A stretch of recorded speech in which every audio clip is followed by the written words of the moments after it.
say? Luigi, want to say something? Yes.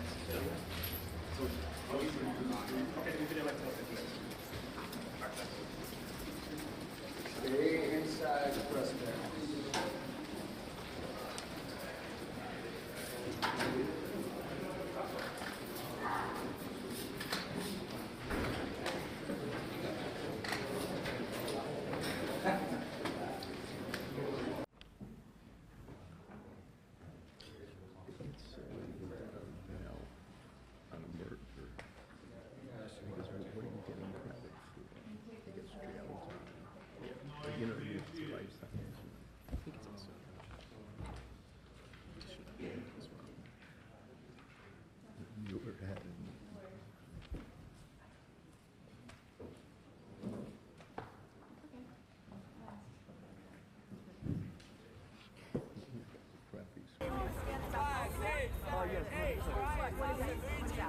The floor private healthcare system is unjust, it's corrupt, We shouldn't have to fight. Healthcare is a human right. We shouldn't have to fight. We shouldn't have to fight. Healthcare is a human right. Luigi! When I say free, you say Luigi! Free! Luigi! Free! Luigi! The crime of murder in the first degree and other related charges. How do you plead to this indictment, sir? Guilty or not guilty? Not guilty. Accused killer Luigi Mangione back in court, this time for the charges he faces in New York State, wearing khakis and a maroon sweater, shackled at the wrists and ankles.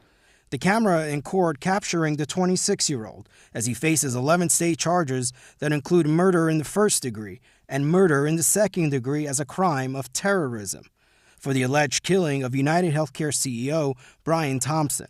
He's a young man, and he is being treated like a human ping pong ball. His attorney slamming the way Mangione was paraded before cameras when being brought back to New York City from Pennsylvania.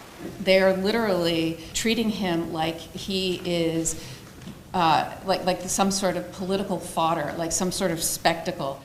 During the arraignment, with rare camera access being allowed to record the proceedings, prosecutors disclosing just how much evidence they have. I have never seen a case with such volume of evidence, aside from the issue of the quality of the evidence. This is not a usual case in terms of the thousands of hours of video tracking and the like. Mangione seen smiling at times while talking with his legal team. Outside court, a small group of protesters gathered to voice their support for Mangione. Healthcare is a human right. We shouldn't have to fight. The hearing ended with Mangione casually folding some papers before police escorted him away. Luigi, do you have anything to say? Mangione also faces federal charges that include murder through the use of a firearm. The state trial is expected to come first. Mangione faces a maximum sentence of life in prison for the state charges, and prosecutors could decide to seek a death penalty in the federal case. And CNN's Kara Scannell was also inside that courtroom and joins us now. So, Kara, bring us up to speed in terms of how it all went down and what happened. Yeah, the whole arraignment took just about 20 minutes. Mangione was led into the courtroom, as you could see. They're in plain clothes with his ankles and his wrists shackled. There was the shackling around his waist as well. He was surrounded during the entire hearing by a wall of by a wall of court officers. And during the hearing, Mangione spoke just once when he entered his plea of not guilty. But his lawyer did use the moment as an opportunity to raise some of these concerns that she has about there being federal charges, which he was indicted or he was charged with last week. And he had his first court appearance in that case on Thursday. And then these state charges where he was indicted on 11 felony counts. And today was his arraignment on those counts. So she had raised questions about the politicalization of this as well, pointing to the perp walk where Mangione got off that helicopter, walked down the long pier in New York City before he came to federal court on Thursday. She raised the issue that New York City's Mayor Eric Adams was there, saying that he was politicizing this, even quoting from some of him, while also saying that Adams himself should know something about the presumption of innocence because he is facing federal bribery bribery charges. Adams has pleaded not guilty to those charges. So this was the first, appearance that Mangione's had in state court. They scheduled another appearance for February, but there was an issue here too about where he will be in custody, whether he will stay in federal custody or if he will be in state custody. The judge asking the prosecutor, who's a 30-year veteran of the office, who has primary custody of this defendant, and he said he believed the state does, but he said it was something that they had just gotten permission to take him out of federal custody for this hearing, so the judge telling him they need to figure out where Mangione is going to be housed as this case moves forward, both on a state track and on the federal track. Mangione is expected to be back in federal court in January for his arraignment on those charges. Rahel? Let's get right out to Lisa Rosner. She's live outside the courthouse in Lower Manhattan. Lisa, what's going on there?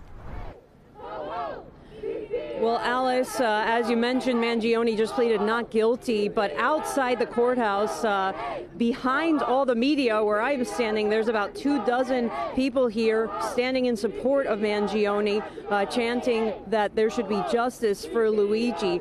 But right now, from what we know, Allie Bauman is inside the courtroom. She tells us this is wrapping up, but just now Mangione's attorney made a couple of requests to the judge, including requesting immediate expedited discovery in this case, saying that the people have had this case for almost 3 weeks, and that was more than enough time to gather info, especially now that there are 2 proceedings happening. As we know, Mangione is charged 11 charges here in state court, but he also faces 4 federal counts, including stalking and murder, and that, if convicted on those counts, he would be eligible for the death penalty.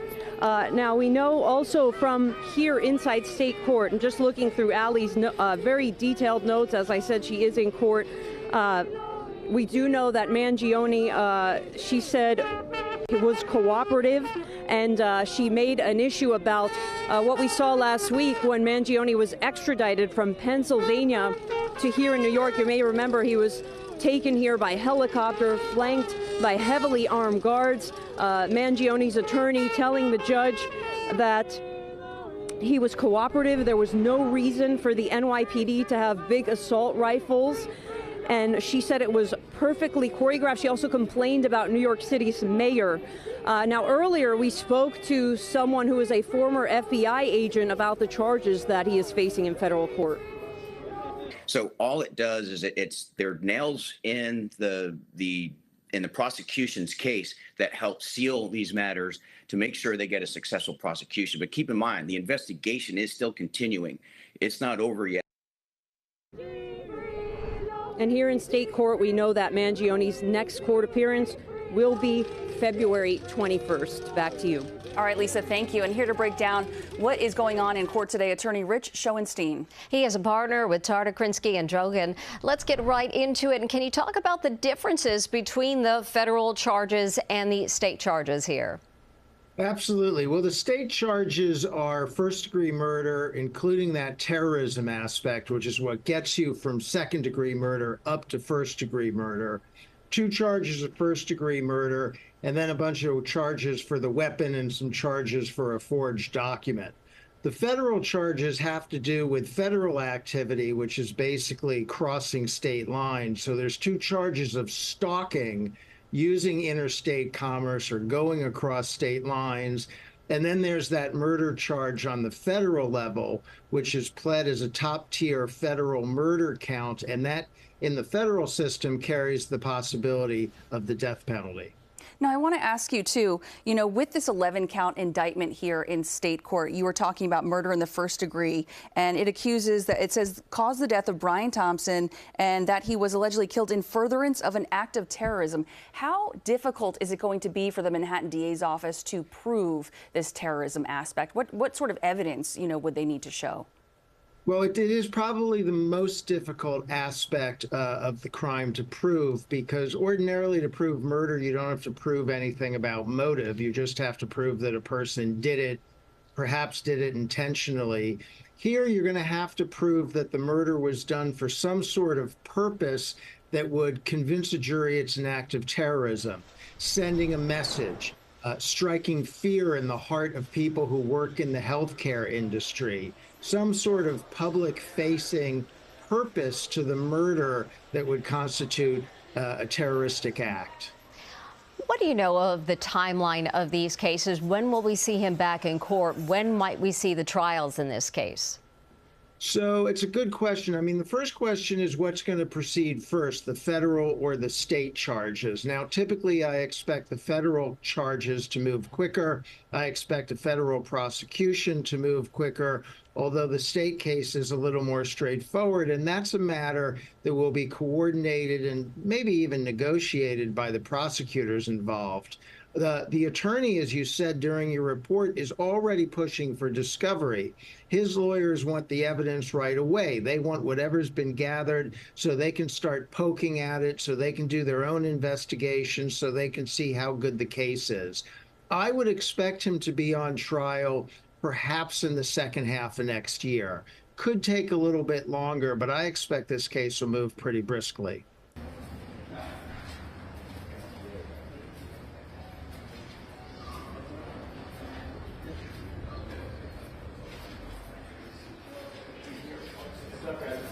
Here we go.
Good.